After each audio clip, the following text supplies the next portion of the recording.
ठीक है लोगों, मुझे बताओ किस दुनिया में ये स्वीकार्य है। यही वजह है कि पूरी पश्चिमी दुनिया के लोग अब तंग आ चुके हैं और वे प्रतिक्रिया दे रहे हैं। हमारे राजनेता और व्यवस्था अमेरिका को छोड़कर अपनी नाकामियों पर अड़ते हैं और स्थानीय लोगों को भ्रमित करते हैं बजाय उनकी बात सुनने के। ये वीडियो मॉन्ट्रियल कनाडा का है और फ्रेंच में है। सबटाइटल्स उपलब्ध है, जहां एक मुस्लिम प्रवासी एक पुलिस अधिकारी को डांट रहा है, और वो भी एक महिला पुलिस अधिकारी को। ऐसा कैसे हुआ? हम यहां तक कैसे पहुंचे? अब मैं आपको चेतावनी देना चाहता हूं। इसमें इस्तेमाल की गई भाषा बेहद भड़काऊ और अपमानजनक है। मुझे नहीं पता इसे कैसे मंजूरी मिली। मुझे नहीं पता कि उसने बैकअप क्यों नहीं बुलाया और उसका चेहरा सड़क पर क्यों नहीं पटका। इसे देखिए। तुमने मुझे वहाँ पूरी तरह सुना और जब मैं गया तो तुम मुझे रोकने आ गए। चुप रहो कमीनी, तुमने मुझे शुरू से सुना और जब मैं गया तो मुझे रोकने आई अपनी घटिया कुत्ते जैसी शक्ल के साथ। कमीनी, तू छोटी सी कमीनी। वो पहले ही उसे गाली दे चुका है। उसने उसे कई बार कमीनी कहा है। वो उसके प्रति आक्रामक है। अब वो उस पर नस्लवाद का आरोप लगाएगा और वो तुरंत बचाव में आ जाएगी। क्यों? सफेद लोग इस शब्द से इतना डरते क्यों है? क्यों? मुझे पता है कि अब चीजें बदल रही हैं। अब बहुत से लोग नस्लवाद के आरोपों की परवाह नहीं करते क्योंकि इसका मतलब नहीं रह गया। लेकिन उसे देखो, मेरा मतलब है कनाडा अलग है, लेकिन माफ कीजिए, कनाडा के बारे में मेरी जानकारी थोड़ी अलग है। अमेरिका के मुकाबले उतना नहीं है। लेकिन मैं बड़ा हुआ देखकर, वो शो क्या था, वाइल्डेस्ट पुलिस वीडियोस या कुछ ऐसा ही था। मैं उसी को देखकर बड़ा हुआ हूँ। मैंने सोचा था कि अमेरिकी पुलिस बिल्कुल इसके उलट है, लेकिन मुझे लगता है कि जॉर्ज फ्लॉयड की घटना ने ये सोच बदल दी। लेकिन वो इस दुर्व्यवहार को सहन क्यों कर रही है? चुप रहो, अपना बैग चेक करो। तुम मुझसे ऐसा क्यों कह रही हो कमीनी? तुमने मुझे अपनी प्रोफाइल पिक्चर भेजी थी, तुम शुरू से मेरा इंतजार कर रही थी। चुप रहो। कमीनी, तुमने मुझे तस्वीर भेजी और शुरू से मेरा इंतजार किया। चुप रहो, मैंने 2 दिन पहले ही नहाया था। क्या तुम जल्दी से वहां जा सकती हो, छोटी कमीनी? ऊपर जा कमीनी, तू हरामी का बेटा है, हरामी का बेटा। चुप रह कमीनी, क्या ये मेरी गलती है कि तुझे $20 प्रति घंटा मिलते हैं? क्या ये मेरी गलती है कि तू $20 प्रति घंटा कमाती है? क्या ये मेरी गलती है कि मैं तुझसे अमीर हूँ? क्या मेरी गलती है कि अगर मैं तुझे खरीदना चाहूँ तो तुझे गुलाम बना दूं? तू मेरी गुलाम है। अगर मैं चाहूँ तो तू मेरी गुलाम है। तू छोटी सी कमीनी। मुझे नहीं पता वो क्या कर रही है या क्या है। तू मेरी गुलाम है। अगर मैं चाहूँ तो तू मेरी गुलाम है। तू छोटी सी कमीनी। इसे देखो, वो कहता है मैं तुम्हें गुलाम बना दूंगा। देखो, ये गैर मुस्लिम महिलाओं को अपने सेक्स गुलाम बनाने की इस्लामवादी कल्पना है। मोहम्मद ने ऐसा किया था। आईएसआईएस ने ऐसा किया था। तालिबान ने इसे पूरी तरह कानूनी बताया। यही सोच है जिसे उन्होंने पश्चिमी देशों में भर दिया है। क्या ये मेरी गलती है कि मैं तुमसे अमीर हूँ? क्या ये मेरी गलती है कि अगर मैं तुम्हें खरीदना चाहूँ तो तुम्हें गुलामी में डाल दूं? तुम मेरे गुलाम हो। अगर मैं चाहूँ तो तुम मेरे गुलाम हो। तुम छोटी सी कमीनी। मेरे पास तेरे लिए 2 दिन की टिकट है। मेरे पास टिकट है, तुम्हारे पास टिकट है। ठीक है, मुझे लगता है कि वो उसकी टिंटेड विंडोज की वैधता चेक कर रही है। तुमने मुझे कुछ दिन पहले दिया था, तुमने मुझे एक और टिकट दिया था। वो पुतीन खा रहा था, वो क्या है इस बार मेरे लिए बताओ। मैं बाहर गया, अपनी पुतीन खाई। मेले मूंद सेक्वाटोन नुमुआ जेमा पेलोए वियतनाम पे तेत्र। तुम्हारा नाम श्मिट है, वो यहाँ है, कमाल का है। क्या मैं कब्र बनाने जा रहा हूँ? एक कमाल के जैसे। हाँ, और तुम्हारा नाम? श्मियल। तुम बदसूरत हो हरामी। देखो मैं एवोकाडिनो के साथ क्या करने जा रहा हूँ। तुम जानते हो सबसे बुरी बात क्या है? उसने सच में इसे रिकॉर्ड कर पोस्ट किया, जैसे सब उसी का है और जैसे इसमें वही विजेता हो। ये जोकर कौन है? देखो, वही है। उसका नाम मोहम्मद बिकाली है। क्यों? हम ये सब क्यों सहन करते हैं? ठीक है, बस इतना ही नहीं। आपने सोचा था कि यूके में ग्रूमिंग गैंग कांड एक अपवाद था, जैसा कि वामपंथी और इस्लामवादी और मुस्लिम समर्थक आपको विश्वास दिलाना चाहते हैं। इसे देखिए, ये हर जगह, जर्मनी में भी हो रहा है। किसी ने अच्छा मुद्दा उठाया। ये फ्रांस में भी हो रहा, ये ऑस्ट्रिया में भी हो रहा है, ये बेल्जियम में भी हो रहा है, और ये सब वहां की मुस्लिम आबादी द्वारा किया जा रहा है। इसे देखिए, ये जर्मनी है। ये एलिस वेडेल है जो एएफडी की नेता है। मुझे लगता है कि अब उनकी पार्टी चुनावी सर्वेक्षणों में सबसे बड़ी बन गई है। मेरा मतलब है, अगर आज चुनाव होते, अगर आज आम चुनाव होते तो एएफडी जीत जाती। मुझे नहीं पता कि वे सरकार बना पाएंगे या नहीं, क्योंकि उन्हें अभी भी अन्य मुख्यधारा की राजनीतिक पार्टियों के साथ किसी तरह का गठबंधन करना पड़ेगा। हमने देखा है कि वे ऐसा करने से कैसे इनकार करते हैं। इसी तरह वे नीदरलैंड्स में वाइल्डर्स की राह में रोड़े अटकाते हैं। इसे सुनिए। अगर आपको लगा कि यूके में ग्रूमिंग गैंग कांड एक अपवाद था, वो बस एक दुर्घटना थी, तो इसे देखिए। न्यूरमबर्ग का मुख्य रेलवे स्टेशन। न्यूरनबर्ग के मुख्य रेलवे स्टेशन पर, जो सीएसयू के अध्यक्ष मार्कुस सॉडर का घर है, प्रवासी गिरोह नाबालिग जर्मन लड़कियों को ड्रग्स देकर उनका शोषण करते हैं। वही पुरानी चाल। कम उम्र की असुरक्षित लड़कियों के पास जाओ, उन्हें शराब और नशे की चीजें दो, उन्हें उन चीजों का आदी बना दो, और फिर तुम जो चाहो जब चाहो वो कर सकते हो। उन्हें सेक्स गुलाम की तरह इस्तेमाल करना। मैं आपसे पूछती हूँ, जर्मनी में कितने नूनबर्ग हैं और आप सबके पास क्या है? हाँ, यहाँ सबके पास हमारे देश से बड़े पैमाने पर प्रवास के कारण, भ्रम और पतन के कारण ये सब सिर्फ हमारे देश में हुआ। जैसा मैं कहता हूं, दोस्तों, पश्चिमी लोग उतने गुस्से में नहीं हैं जितना चाहिए। उन्हें जितना गुस्सा दिख रहा है उससे कहीं ज्यादा, बहुत ज्यादा गुस्सा होना चाहिए। इसे देखिए, ये वियना में भी हो रहा है, ऑस्ट्रिया। इसे सुनिए। अमीर इलाकों में ये लोग युवाओं को निशाना बनाते हैं। विरोध करने पर पीटा जाता है। मार्च अप्रैल में एक आपराधिक गिरोह ने युवाओं पर हमला किया, विशेषकर वियना के ड्यूलिंग और पेंजिंग के स्कूलों व रेलवे स्टेशनों पर। वे नकद कपड़े या मोबाइल फोन मांगते हैं, ना देने पर पीटते हैं। अब पुलिस ने 14 संदिग्धों की पहचान की है और उनमें से 7 को गिरफ्तार कर लिया है। कुछ को पुलिस पहले से जानती थी, उन्हें पहले भी सजा मिल चुकी थी। उन्होंने 14 की पहचान की, जिसमें से 7 गिरफ्तार हुए। सोचिए, हमारी जागरूक न्याय प्रणाली उनके साथ क्या करेगी? उन्हें छोड़ दिया जाएगा। उन्हें छोड़ेंगे। वीडियो कितनी पुरानी है पता नहीं।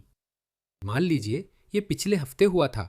वे पहले ही बाहर आ चुके होंगे, क्योंकि इक्विटी नाम की एक अवधारणा है। आप जानते हैं इसका क्या मतलब है? इसका अर्थ है कि इक्विटी खुद 2 स्तरीय प्रणाली है। इसका मतलब है कि प्रवासी जिनकी अपनी पृष्ठभूमि है, अपनी चुनौतियां हैं, उन्हें कानूनों के अधीन नहीं होना चाहिए। उन्हें कानूनों के अधीन नहीं किया जाना चाहिए। जो कानून पश्चिम में पले बढ़े लोगों के लिए बनाए गए थे, उनके लिए उनकी विरासत में मिली विशेष सुविधाओं के साथ। ये डिजाइन के हिसाब से 2 स्तरों वाला है। कुछ लोग पहले से पुलिस के जानकार थे और सजा भी काट चुके थे। चौंकाने वाली बात यह है कि अपराधियों की उम्र 12 से 17 साल है, जिनमें से कुछ सजा के योग्य भी नहीं है। पुलिस के मुताबिक, तुम जानते हो, यह वही पुरानी कहानी है। मध्य पूर्वी गिरोह ऑस्ट्रेलिया में अफ्रीकी नाबालिगों की भी भर्ती कर रहे हैं। वे स्वीडन में भी यही कर रहे हैं, और जाहिर है कि वे वहां भी ऐसा ही कर रहे हैं। जानते हो वे ऐसा क्यों कर रहे हैं? जानते हो वे ऐसा क्यों कर रहे हैं? ये इसलिए है क्योंकि हमारी न्याय व्यवस्था इस समस्या से निपटने के लिए बनी ही नहीं है। पश्चिमी न्याय व्यवस्था एक समान समाज के लिए बनाई गई थी, जो सदियों में सभ्य हुआ था। इसीलिए पश्चिमी बच्चे आमतौर पर ऐसी चीजें नहीं करते हैं। लेकिन जब उन्होंने तीसरी दुनिया की संस्कृतियों से आए प्रवासियों को आयात किया, तो उन्हें इसमें कोई बुराई नहीं दिखी। जैसा मैंने कहा, हमारी कानूनी व्यवस्था इसके लिए तैयार या बनी नहीं है। ये इन लोगों के लिए नहीं बनाई गई थी। पुलिस सीरियाई, ऑस्ट्रियाई है। सीरियाई, ऑस्ट्रियाई और अफगान नागरिक। मुझे इस बात पर शक है। मुझे सच में इस बात पर शक है। सीरियाई और अफगान, यही वे हैं। अफगान नागरिक वे बनाते हैं। ठीक है, मैं आपको एक और कहानी दिखाता हूँ। ठीक है, इस फोटो को देखिए। ठीक है, बस इस फोटो को देखिए। ये कैसे खत्म होने वाला है? क्या आप जानना चाहते हैं कि यह कैसे खत्म हुआ? ये ऐसे ही खत्म हुआ।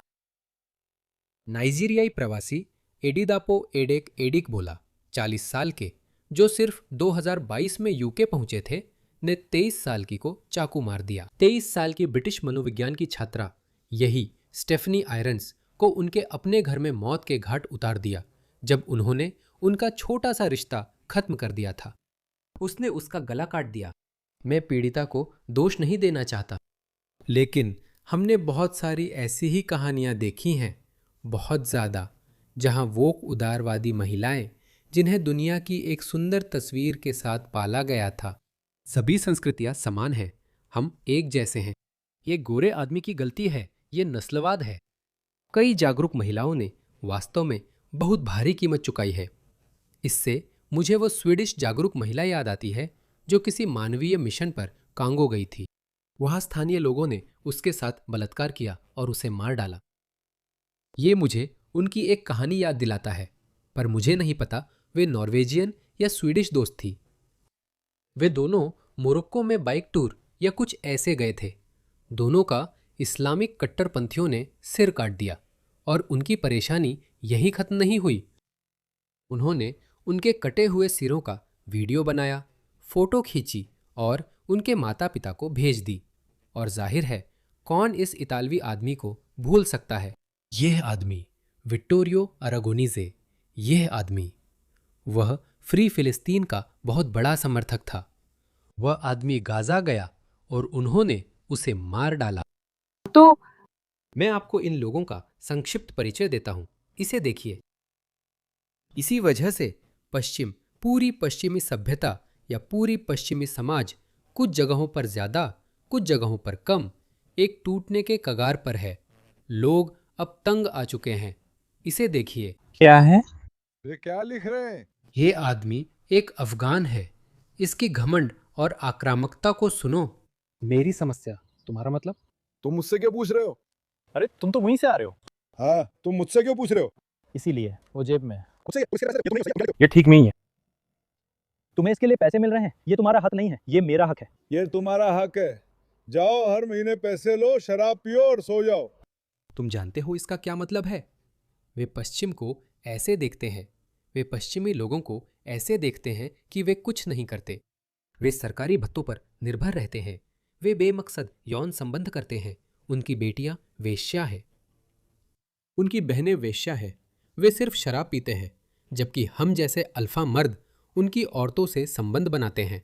ये आम सोच है, मैं बढ़ा चढ़ाकर नहीं कह रहा। ये इन मर्दों के बीच बहुत आम सोच है। इसी वजह से वे औरतों को सिर्फ एक मांस के टुकड़े की तरह देखते हैं। इसी वजह से वे ऐसा व्यवहार करते हैं। मेरे पास ऐसी सैकड़ों वीडियो है, ये देखो। पीछे लोग तस्वीरें ले रहे हैं ताकि आप नंबर देख सकें। अगर हम आगे बढ़े, पेशाब किया और सीधे हमारे पीछे हैं और कैमरे में देख रहे हैं, ऐसे ही घूम रहे हैं। वे चल रहे हैं, वे तस्वीरें ले रहे हैं और एक ने अभी अपनी पैंट नीचे कर दी। खुले में, दिन के उजाले में। एक ने अपनी पैंट और अंडरवेयर नीचे कर ली। जहाँ उसने उसे नीचे खींचा। नीचे, और उसकी पैंट, ये क्या है? इसे फिर से उठाने की जरूरत नहीं। कितना घिनौना है। माफ करना, पर सच में घिनौना है। तुमने सोचा ये क्या है? कीर स्टारमर सोचते हैं, जनता ऐसा क्यों कर रही है? अभी आपने सब कुछ नहीं देखा। ये होने वाला है, इसे देखो।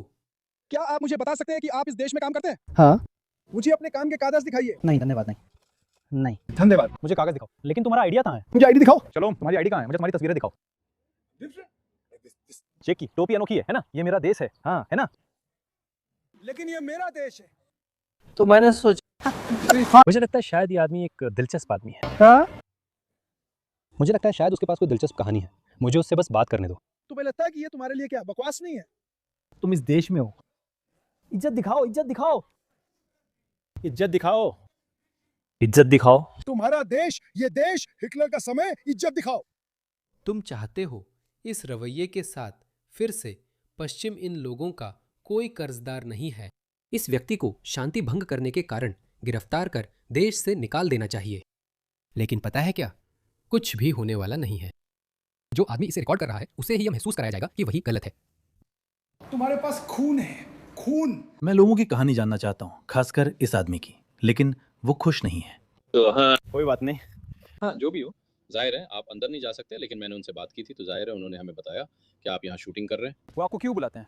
हाँ, लोग ऐसा करते हैं, अगर माहौल ज़्यादा गर्म हो रहा है तो बस खुद को अलग कर लो, अगर कर सकते हो, और हमें कॉल कर लो, या आप जानते हैं बस खुद को सुरक्षित रखो। हाँ, यहाँ कोई दिक्कत नहीं चाहिए, ठीक है? ठीक है दोस्तों, बढ़िया। ठीक है। तुम फिर से मुझे घूर रहे हो?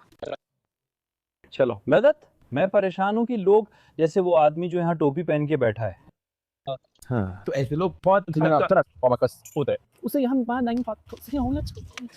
नहीं ऐसा नहीं है, ऐसा नहीं है भाई, ये धरती है। देखो ब्राउन भाईचारा, जातीय भाईचारा। वो कह रहा है, नहीं कोई बात नहीं भाई, ये बंदा तो समझदार होना चाहिए था, ठंडे दिमाग वाला।